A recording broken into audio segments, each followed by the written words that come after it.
Welcome back. Let me get the Periscope started. Welcome back to all. We are going to be continuing in Isaiah, but this time we're in chapter 46. And this is a new thought. It's starting another scroll actually in Isaiah, and we're going to be going over that. Just a moment here. I'm just getting set the Periscope.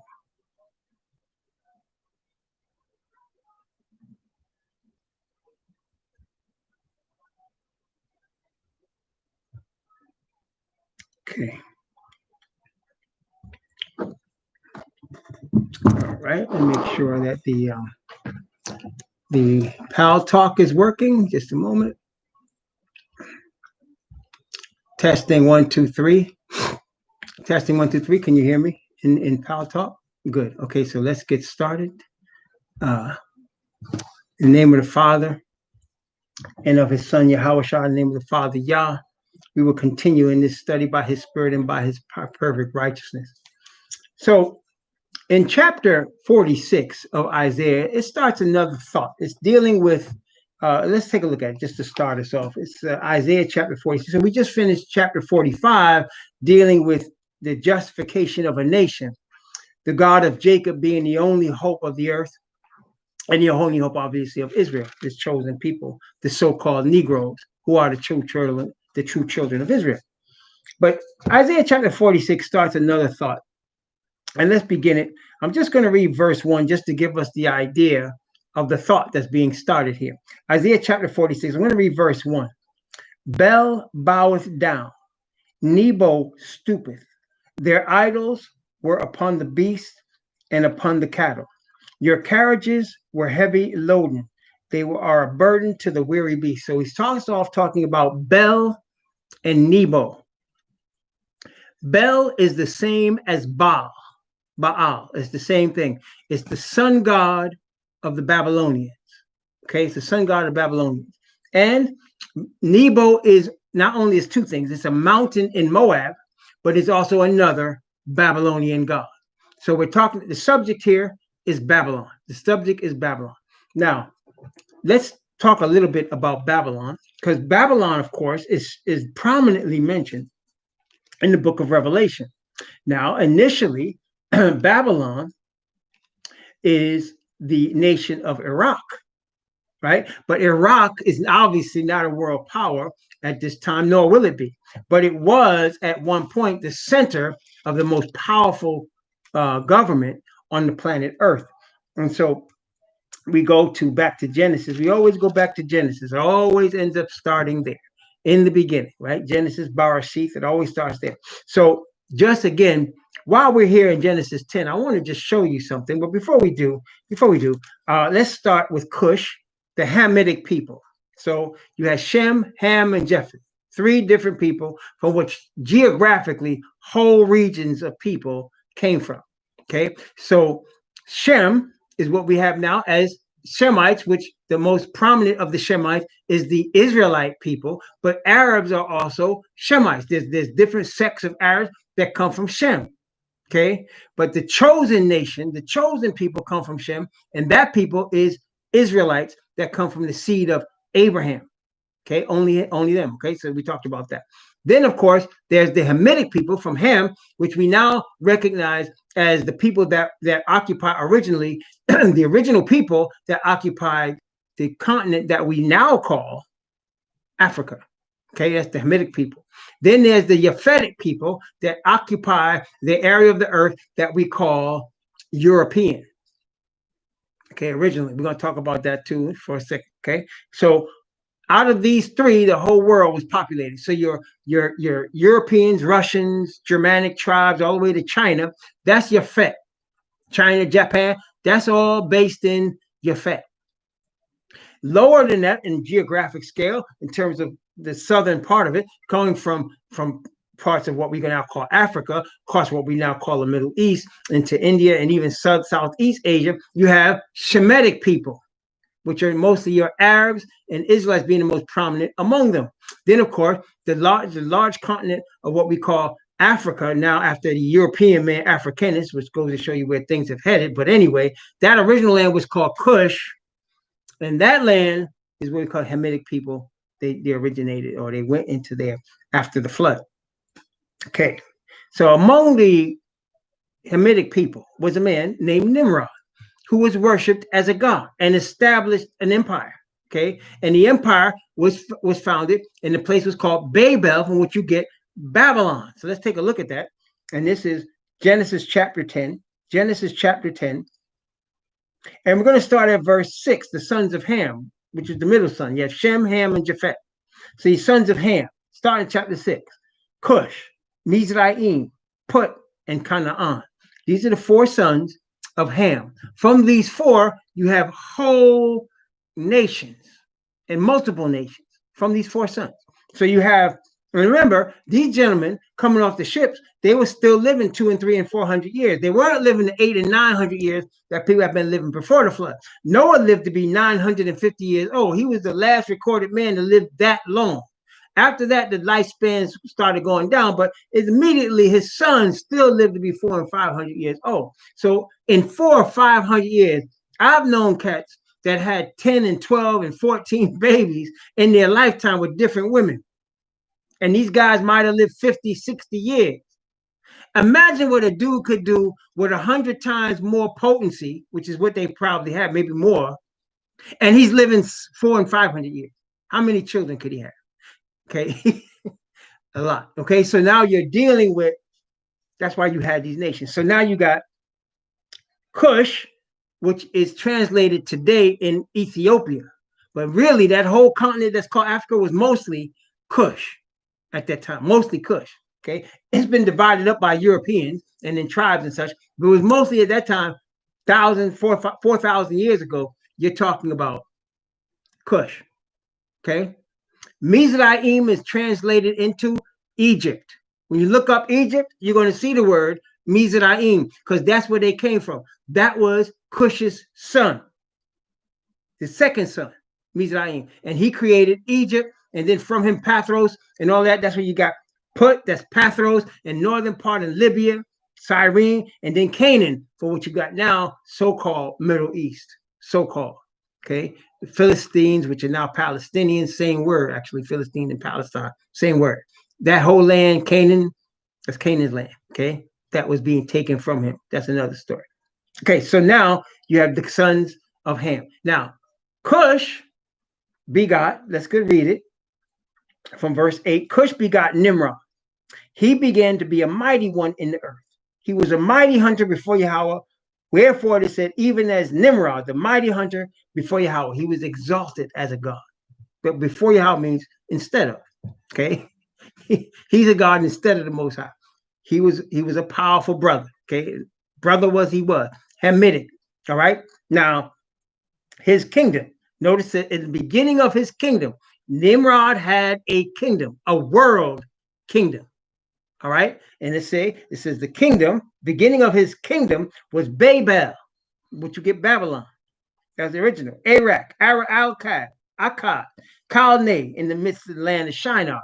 That's over there where Iraq is now. Okay. Out of that land went forth Ashur and builded Nineveh. He went forth and got Ashur. Ashur was actually a Semite, but he took that over. And then he builded Nineveh, and the city was Rehoboth and Calah. And then Rezin, and then between Nineveh and Calah, the same as a great city. Okay, so now this is all Nimrod's people, and he had a kingdom. His kingdom encompassed lands that were Shemites and Hamites. Okay, encompassed all of that. Now let's go down to chapter 11, talking about Nimrod and his kingdom. And in verse 1, chapter 11, and the whole earth was of one language and one speech. One language, one speech, whole earth. It's going to be back there like that again when we get to the kingdom. When Messiah returns, he's going to return unto us, the Bible says, a pure language. That's in the book of Zephaniah, chapter 3. He's going to return unto us a pure language. But at this time, they did have a pure language, one speech. They all come off Noah's boat. They spoke the same language. Okay? The whole earth was of one language and of one speech. And it came to pass as they journeyed from the east, and they found a plain in the land of Shinar. This is significant because Shinar was where who? Nimrod's kingdom was. Shinar. So we're talking about Nimrod's kingdom in the land of Shinar. All right. And they dwelt there. And they said one to another, go to, let us make brick and burn them thoroughly. And they had brick for stone, and slime had they for mortar. Then said they, go to, let us build us a city and a tower, whose top may reach unto heaven. And let us make us a name, lest we be scattered abroad upon the face of the earth. Okay, so now Nimrod decided to make his kingdom a name. What does that mean? That means to name it? No, they had a name, physical name, but that means they would be the gods. They would be the capital city of the planet. They would build this to the heaven to defy the Most High. Okay, Babylon. Okay, and they got it. And he said, go to, let's make brick. Okay, let's go to verse 5. And Yahweh came down to see the city and the tower, which the children of men built. And Yahweh said, behold, the people has become one. They have all one language. And this they begin to do. Now, nothing will be restrained from them, which they have imagined to do. Well, remember when he used the word imagine, remember what he told Noah before the flood. For the imagination of the thoughts of men were only evil continually. And at that time, the earth was filled with violence. So here, under Nimrod's kingdom, there was going to be returning to that. Go to verse 7. Let us go down and there confound their language, that they may not understand one another's speech. So Yahweh scattered them abroad from thence upon the face of all the earth, and they left off to build the city. Therefore, the name of this is called Babel, because Yahweh did there confound the language of all the earth. And from thence did Yahweh scatter them abroad upon the face of the earth. So Nimrod's kingdom started at Babel. When you get Babylon, he had the whole world under one language. They were all agreed to worship him and his tower and his statue and his kingdom. But Yah put an end to that with just changing their language. Okay, but that was the model which came later under Nebuchadnezzar when he had his kingdom, if you recall, Babylon, being a descendant of Nimrod. Nebuchadnezzar was a descendant of Nimrod because they both were Babylon. Okay, Hamitic, which tells you that Nimrod was a black man and his kingdom was ruled by a black man. Now we understand that in terms of it being Babylon. Let's go to Daniel. Let's go to Daniel chapter 2. We talked about this a little bit last night, but this is now Daniel 2. Daniel shows the statue, okay, to Nimrod, the statue he dreamt about. Remember, he showed Nimrod what he dreamt. He showed him what his thoughts were even before he fell asleep. Then go ahead and show him what he dreamt and then interpreted by the grace and power of the Most High. So notice what he said about it then. Daniel chapter 2. Daniel chapter 2. I'm going to start at verse.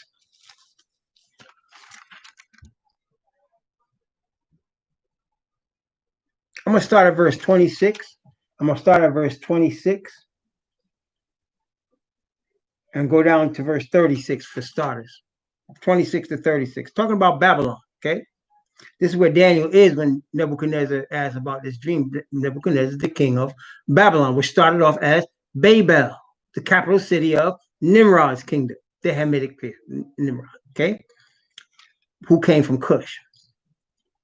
The king answered and said to Daniel, whose name was Belteshazzar, art thou able to make known unto me the dream which I have seen and the interpretation thereof? Daniel answered in the presence of the king and said, the secret which the king hath demanded cannot the wise men, the astrologers, the magicians, the soothsayers show unto the king. But there is a Most High in heaven, which revealeth secrets and maketh known to the king Nebuchadnezzar what shall be in the latter days. Thy dream and the visions of thy head upon thy bed are these. As for thee, O king, thy thoughts came into thy mind upon thy bed, which should come to pass, what should come to pass hereafter. And he that revealeth secrets maketh known to thee what shall come to pass. But as for me, this secret is not revealed to me for any wisdom that I have more than any living, but for their sakes that shall make known in the interpretation to the king, that thou mightest know the thoughts of thy heart. So for two reasons, he wants the king to know who the Most High is, and number two is for the people that's going to live in the latter days. That's us. Okay, this is what this dream was for. It was for us. Okay, thou, O king, sawest, and behold, a great image. This image, this great image, whose brightness was excellent, stood before thee. The form thereof was terrible. This image's head was of fine gold, his breast and his arms of silver, his bellies and his thighs of brass, his legs of iron, his feet part of iron and part of clay. Thou sawest to that a stone was cut without hands, which smote the image upon his feet, that they were of iron and clay, and brake them to pieces. Then was the iron, the clay, the brass, the silver, and the gold broken to pieces together, and became like the chaff of the summer threshing floors. And the wind carried them away, that no place was found for them. And the stone that smote the image became a great mountain and filled the whole earth. So now Nebuchadnezzar obviously is bugging. I mean, he's tripping right now because now this man is giving him exactly what he dreamt. He's not only doing that, he told him what his thoughts were before he went to sleep. Now he's tripping, and obviously he got full attention on Daniel right now. So now Daniel getting ready to give him the banger right here. Not just telling what he dreamed. It's time for the interpretation. So let's go. Daniel chapter 2, verse 37. From verse 37 down to verse 38. Okay, we're talking about Babylon. Thou, O king, art the king of kings, for the God of heaven has given thee a kingdom, power, and strength and glory. And wheresoever the children of men dwell, the beasts of the field, and the fowls of the air of the heaven, hath he given into thy hand, and hath made thee ruler over them all. Thou art this head of gold. So Nebuchadnezzar's kingdom of Babylon is the head of gold. In a sense, it is the standard for heathen kingdoms on the earth. Head of gold. He's a heathen kingdom. It is the standard for heathen kingdoms forever going forward.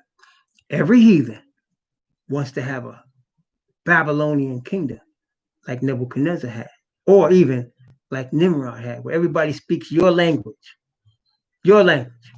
understands your speech, and follows your orders. Does that sound familiar today? Is there a nation that demands that all other nations speak their language, follow their orders? Is there a nation like that today? And demands that everybody worships their God? Let's continue. So you have the King of Kings, Babylon. So all heathen want their nation to be like that. And that's where we come to the future. So you had in the past Nimrod, then Nebuchadnezzar. Daniel spoke about that. And then he told Nebuchadnezzar they're going to be inferior kingdoms to you. There was a kingdom of silver, which was inferior to gold. That's the Medo-Persian Empire. There was a kingdom of brass, which is inferior to gold and silver in terms of value. That was the Greek Empire. But brass is harder than those two. Those two are softer, but more valuable. But brass is harder. Then came the hardest one of all, the Romans, the iron, breaking pieces and bruised. Brothers and sisters, I'm just trying to be honest and open with you. Truth is the truth. The Caucasian man from the European tribes of Japhet, he runs this earth right now. He does.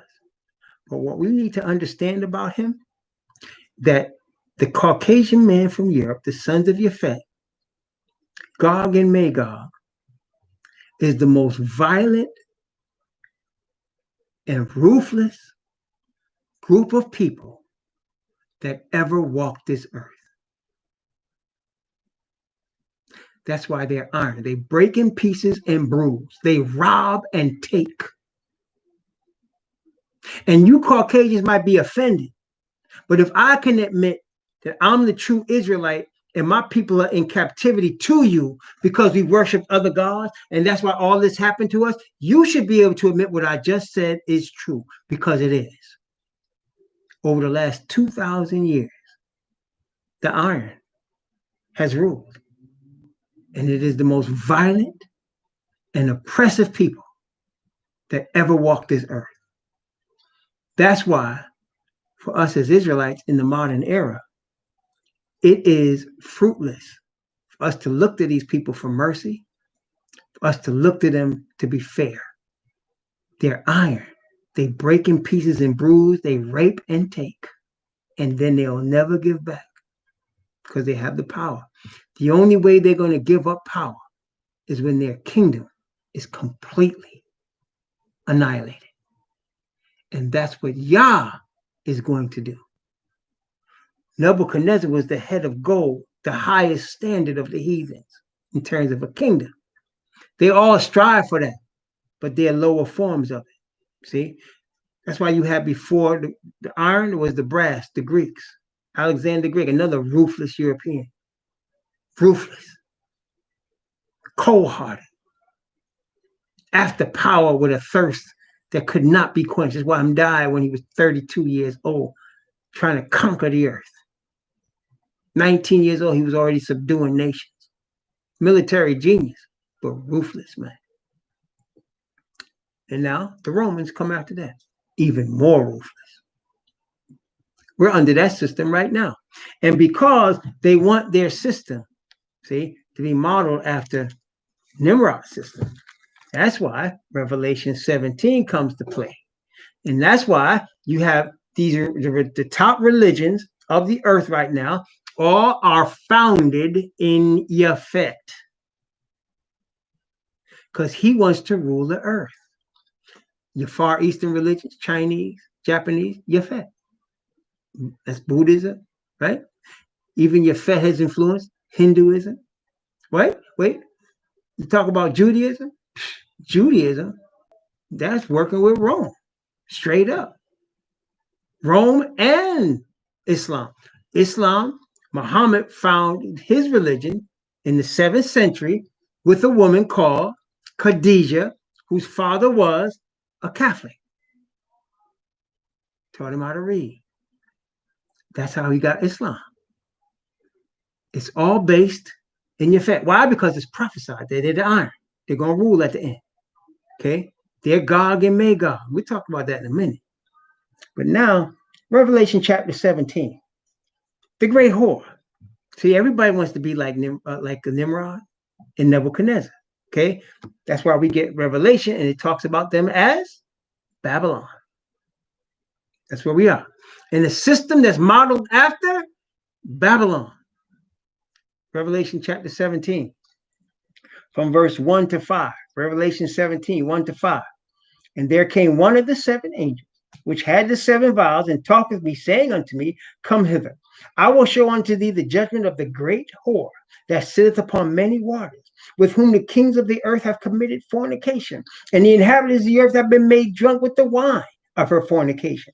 So he carried me away in the spirit into the wilderness, and I saw a woman sit upon a scarlet-colored beast, full of names of blasphemy, having 7 heads and 10 horns. And the woman was arrayed in purple and scarlet color, decked with gold and precious stones and pearls, having a golden cup in her hand, full of abominations and filthiness of her fornication. And upon her forehead was a name written, Mystery, Babylon the Great, the mother of abominations, the mother of harlots and abominations of the earth. Babylon. Starts on the spiritual side, though. See, what most people can't understand, even though you see all corporations, businesses, politics, that's all under Babylon, like Nimrod's was. But this is different because now it starts with the spiritual side. Why is that? Because at the end of the day, Asatan wants a government that worships him. It comes down to it. He wants a government that worships him. And guess what? He wants a world government that worships him. And guess what? He has it. He has it. But he needs to solidify it. See, he's greedy.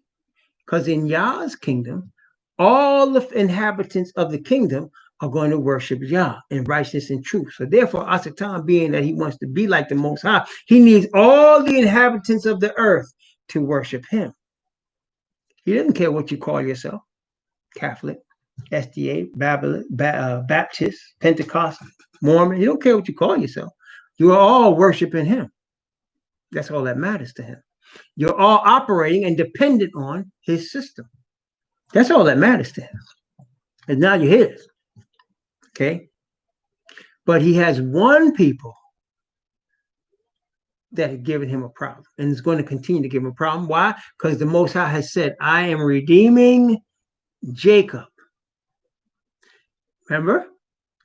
In Yahweh shall all the seed of Israel be justified and shall glory. Asatan hates this because he is the Most High, that is redeeming his chosen scattered nation through the black Hebrew Messiah, the line of the tribe of Judah. He's bringing that whole nation into awakening, into his government, which is a government of heaven, which is ruled by the covenant that he made with Israel. Okay, let's look at that for a second. Psalms 105. Psalm 105. Psalms 105. Notice what it says. Psalm 105, beginning at verse 6. Psalm 105, beginning at verse 6 and going down to verse 10. Psalm 105, verse number 6 through verse number 10. O ye seed of Abraham, his servant, that is Israel, the seed of Abraham. And ye children of Jacob, just to make sure, if y'all thought it was one of other Abraham's children, he said, no, not only the seed of Abraham, the children of Jacob, his chosen. He chose Jacob and Jacob's children with him. Okay. He is Yahweh our Most High. His judgments are in all the earth. He hath remembered his covenant forever. The word which he commanded to 1,000 generations, which he made with Abraham in his oath unto Isaac, and confirmed the same unto Jacob for a law, and to Israel for an everlasting covenant. So he has a chosen people who are going to be part of making up his world government that he's going to establish on this earth. There can only be one government that rules the earth.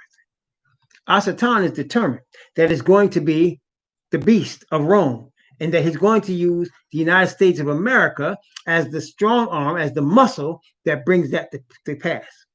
Okay, and there's going to be one government, and so that now you have a problem between the United States of America and its controllers in Rome, its handlers in Rome, and Yah's chosen people, and those that are faithful to his covenant. Now, on paper, it wouldn't look good for Yah's chosen people. We don't have enough guns or weapons. We don't have buildings, land, big stacks of gold and vaults and such. And we're not going to. All we have is Yah's spirit. That's all we need. And that's the point. See? Yah wants Asatan to realize and understand. And he wants all Asatan's followers and all of these churches to understand. With just his spirit and the promise to Abraham's children, he's going to take over this earth. That's all he needs. And I know the heathen are going to laugh. You don't got no guns, no tanks, no heat-seeking devices. What you going? They laughing even now. It's all good, though. All good. Pharaoh laughed when Moses first approached him, but the day they was leaving, I bet you he wasn't laughing then. He wasn't laughing then. The scribes and Pharisees were laughing when they heard Messiah raise somebody from the dead, till they were sitting out there and they witnessed Lazarus come back after 4 days in the grave. They weren't laughing anymore. People were laughing in Noah's day when he said there's going to be a flood, till he went inside the ark for 7 days. They were laughing, having a good time, till the flood waters came and destroyed them all. They weren't laughing anymore. So now I tell you, Yah's chosen people, the poor, scattered, oppressed Israelites, the Negro, the so-called Negro, as we are now awakening into this truth and we come into the knowledge of the Most High, our God, and we take his covenant in our hearts, and we allegiance is to him alone and through the Messiah alone. No, we don't need no guns. No, we don't need your central banks. Nope. We just need Yah. He's more than enough. Him with us is the majority. See? And we coming. Asatan knows this. See? These people might be laughing, But he knows exactly what's going on because he's seen that power before. He's witnessed it. He witnessed it. He was there when Noah was in the ark. He was there. He know what it's about. He was there when he called our people out of Egypt and marched them to the desert and took over Canaan. He saw it. He's seen that power. He was there the day that Messiah was baptized. He was there the day he was born. And he knows what's coming. But we praise the Creator. There's nothing him or any of his nation could do about it. Nothing they could do about it. Y'all, this is the power of our God. He can tell you in advance what's coming, and you can't stop it. That's the difference between our God and everybody else. He'll tell you, this is what I'm going to do. And then you go ahead and do it. And there's nothing you can do about it. That's why, brothers and sisters, it's not about if we're going to win. No. We're going to win. But the problem is, are we going to choose to remain with the Creator? See, the temptation is to leave the Creator. Even our fathers showed this temptation in their dealings with Moab and Balaam. Remember, with Moab and Balaam, Balaam was sent by Balak to go to the top of the mountains and curse Israel, and he couldn't curse Israel. Why? Because the righteousness of Yah covered the camp, covered the whole nation, and there was no curse that Asatan could put on them. Nothing he could do. And Moab was one of the first nations he was going to go through, and they were scared they won't get hurt. So he was like, please curse them so they don't hurt us. But there was nothing that he could do. But what did he do? He got them, that is the Israelite people. First, he enticed them with women from Moab that worshipped Nebo and Baal. Beautiful women that got them to sin in fornicating with these women that worshipped other gods. You see, brothers and sisters, there's a lot of people that's a little ignorant in this. They think because a woman is white, that's the problem. Her whiteness of a European skin is not the problem. Just like the blackness of our skin is not the victory. It's the gods they worship. See, the Caucasian woman that's brought up in this American Eurocentric culture is entitled. That's her problem. And it's hard for her to shake that. She's been given it for centuries. It's hard for her to shake that. Okay? It's hard for her to understand where we come from, centuries of oppression. Hard for her to understand that her people hate us and they want to kill us at every turn. They don't understand that. But we do. See, that's the problem.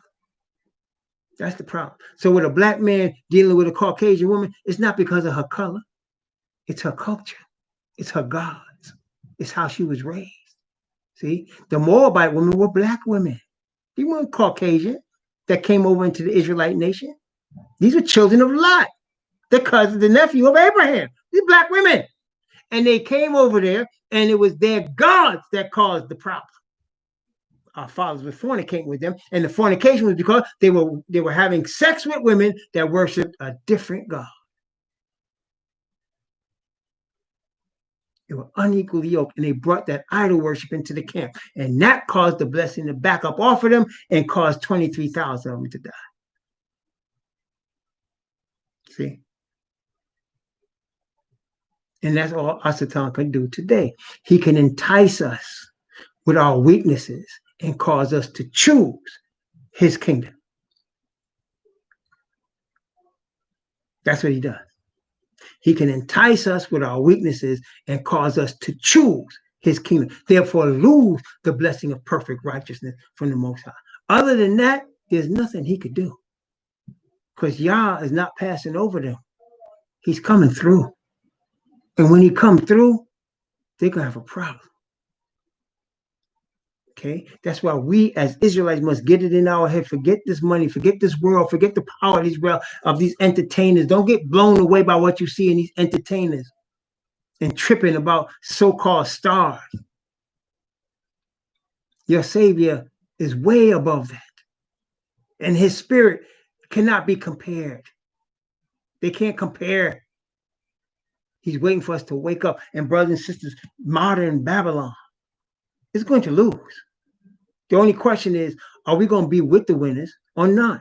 Anybody can say, yes, I am. We need a commitment. Yah needs a commitment of obedience to him as the only true God. That's what this mark of the beast situation is about. It's Babylon enforcing its power on a worldwide basis in this one world government, which we already have, one world financial system, which we already have.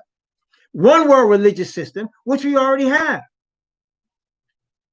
versus the government of Yah, a government of righteousness that's yet to come, but is established first in the hearts and minds of his chosen people. Now let's go. Isaiah chapter 46. Isaiah. Oh, I meant to tell you, I was going to show you something before we went there. Let's start first. Genesis. Let's take a stop real quick. Genesis chapter 10. I want to show you all something. Genesis chapter 10. I'm trying to show you, heathen, who you really are. I mean, we know who we are. We just see the Abraham. But who are you? We need y'all to understand this, because when you understand who you really are, then you understand why you need to come with us to our God, not to white Jesus. When you understand who you really are. All right? Watch. Genesis chapter 10, verses 1 through 5. Ready? Now, these are the generations of the sons of Noah, Shem, Ham, and Japheth. Unto them were sons born after the flood. The sons of Japheth, Gomer and Magog, Madai and Yavan, Tubal and Meshach and Tiras. These are the sons of Japheth. Now, if you look up all of these things, you'll find out their origins, like Yavan is Greece. Madai is where you get mead from, that's up Russians, right? Magog, that's European. All of these are European and Celtic and all of that. That's where they come from. That's where y'all come from. These are your people. But I want you to notice that Gog in there, and there's not Gog, there's Magog in there. Magog as in Gog and Magog. Let's think about that. And the sons of Gomer, Ashkenaz, that's where these fake Jews come from. Jewish, Ashkenaz, that's where they from. Caucasians, Repha and Togarmah. All that is Europe. And the sons of Japhan, Elisha, Tarshish, Kittim, and Dudanim. By these were the isles of the Gentiles divided in their lands, everyone after his tongue, and their families in their nations. These are your original Gentiles. Your original Gentiles. Okay, this is where you come from. This is where you are. Now, you see Magog in there, right? You see Ashkenaz, you see Tubal. Remember those names.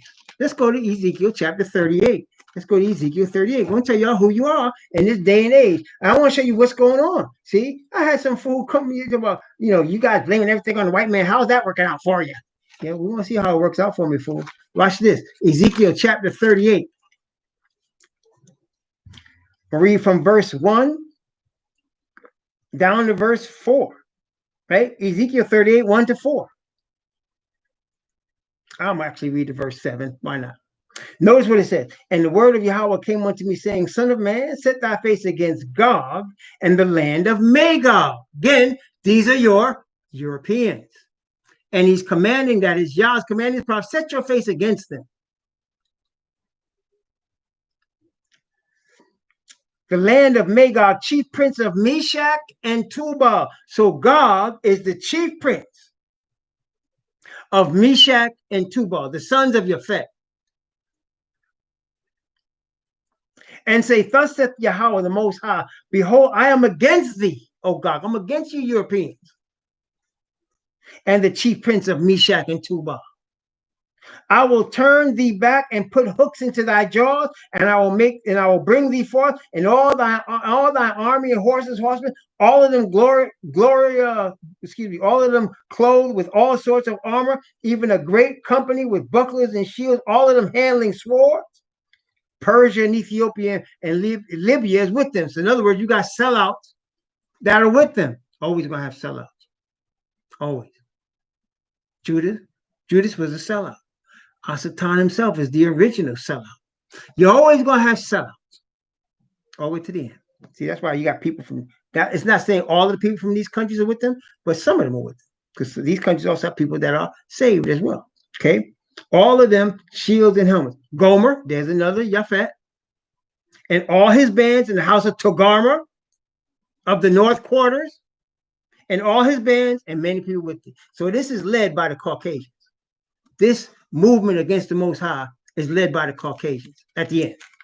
Chapter 39. Ezekiel 39, beginning at verse 1, and read verse 1, 2, and 3. Actually, 1, 2, 3, and 4. Watch.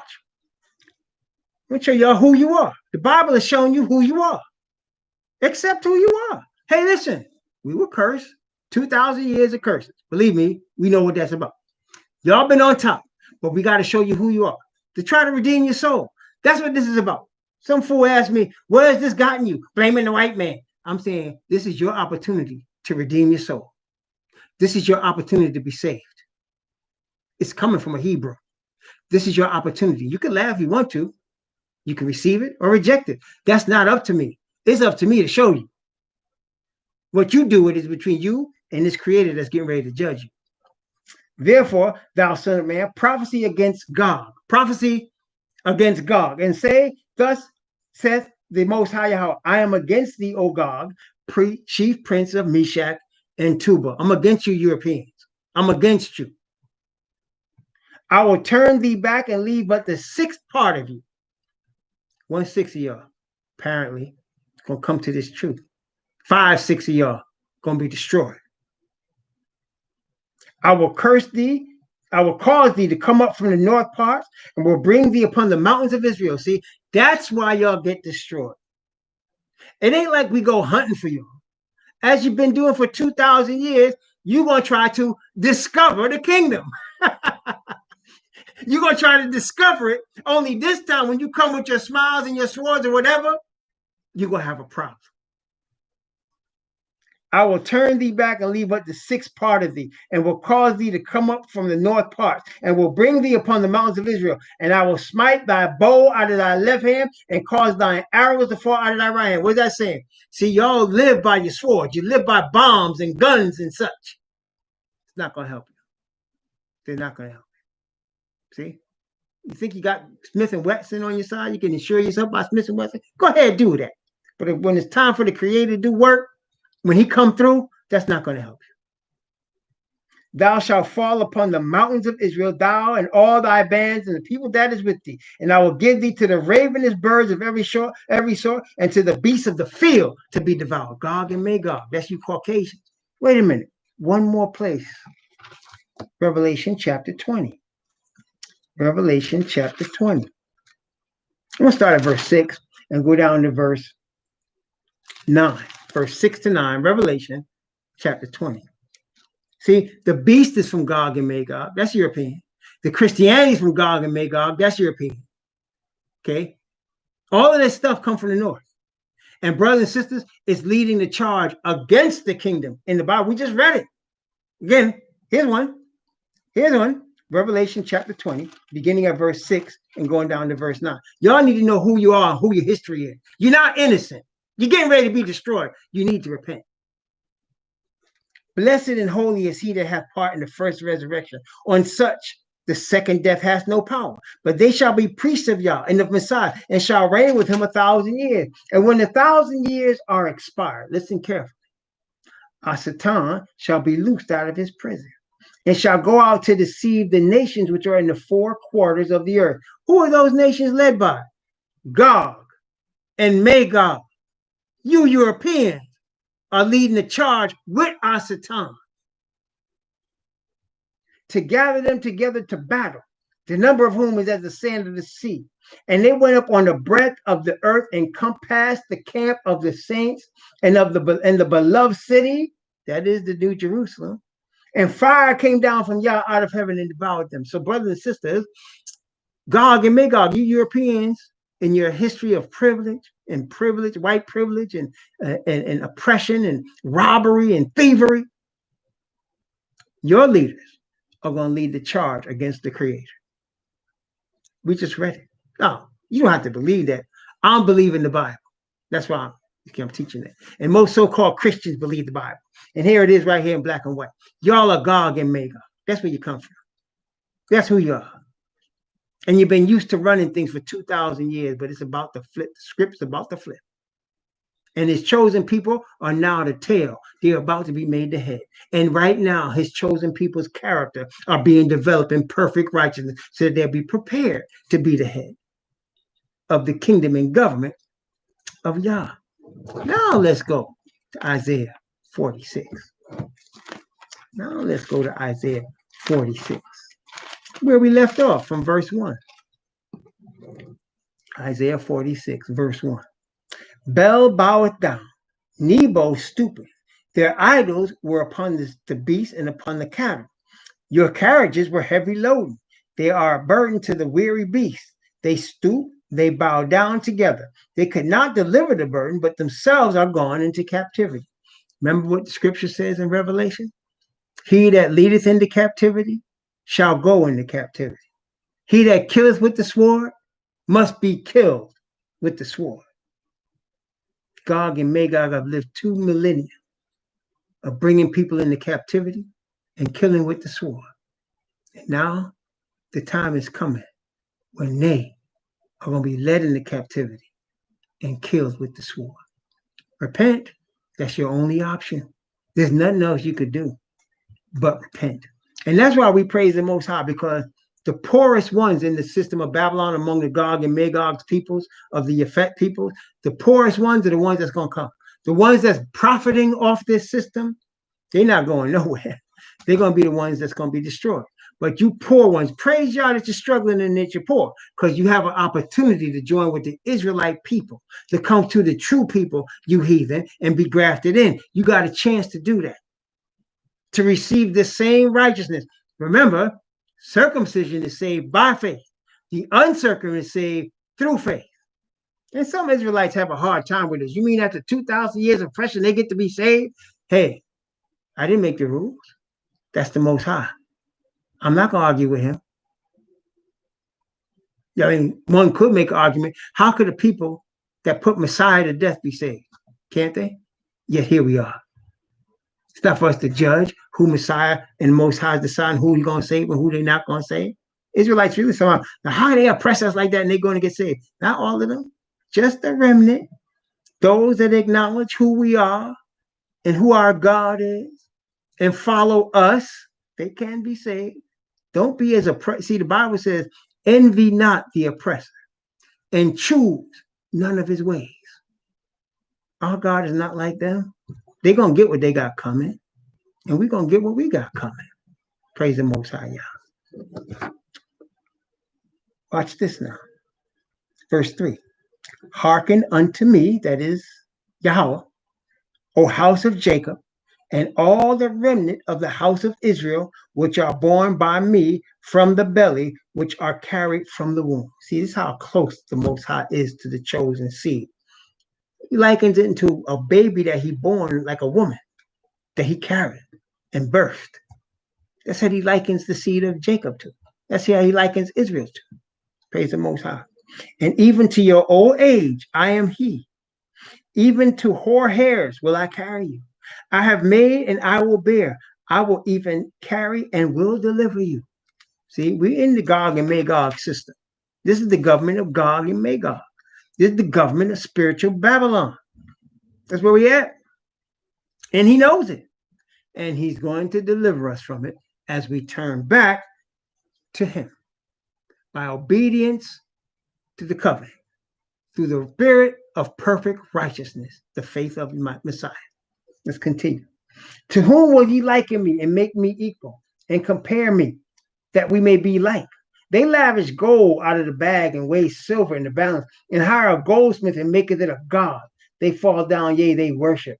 They bear him upon the shoulder and carry him and set in his place, and he standeth from his place. Shall he not remove? Yea, one shall cry unto him, yet he cannot answer nor save him out of his trouble.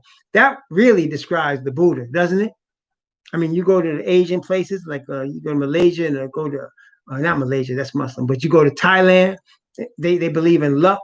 And they got this big giant Buddha statue, Vietnam and Cambodia, big giant statues of this Buddha. He can't hear them. They be putting offerings in front of him. He can't save them. He can't do nothing for them. That's describing it right there. Okay. Of course, all the saints of Christianity as well. Okay, let's continue. Remember this and show yourselves men. Bring it again to mind, O ye transgressors. Remember the former things of old. For I am Yah, and there is none else. I am Yah, and there is none like me. He keeps repeating this over the last 3 or 4 chapters. Declaring the end from the beginning, and from ancient times the things that are not yet done. Saying, my counsel shall stand, and I will do all my pleasure. Again, this is what separates our God, the God of Jacob, from everybody else. He declares the end from the beginning. He shows us why we are here. He shows us the history of how we got here, which is a great thing, because otherwise we wouldn't know. We were asking the question, Black people, why is this happening to us? We still people asking the question because they don't understand. We can't win in this system. Why is this happening to us? The Bible shows us all. The history of our fathers. We were kings. We were priests. We had our own nation, our own God, Yah. But he set us up and we worshiped other gods, the gods of the heathen. Therefore, he delivered us to the heathen. That's why we're here. And now he wants us to awaken and come back to him so he can deliver us from the heathen. See, now we will know. Now we'll know. Don't have to guess no more. Don't have to wonder why. And we now know why we're here, and we now know where we're going and how we're getting out of it. That's what makes our God different from all the other gods. Nobody else does that. None of them. Declaring the end from the beginning and from ancient times, the things that are not yet done, saying, my counsel shall stand, and I will do all my pleasure. Calling a ravenous bird from the east, the man that executed my counsel from a far country. Yea, I have spoken it, I will also bring it to pass. I have purposed it, I will also do it. Hearken unto me, ye stout-hearted. Stout-hearted means stubborn. Hearken unto me, ye stout-hearted, that are far from righteousness. I bring my righteousness. I bring near my righteousness. It shall not be far off. My salvation shall not tarry.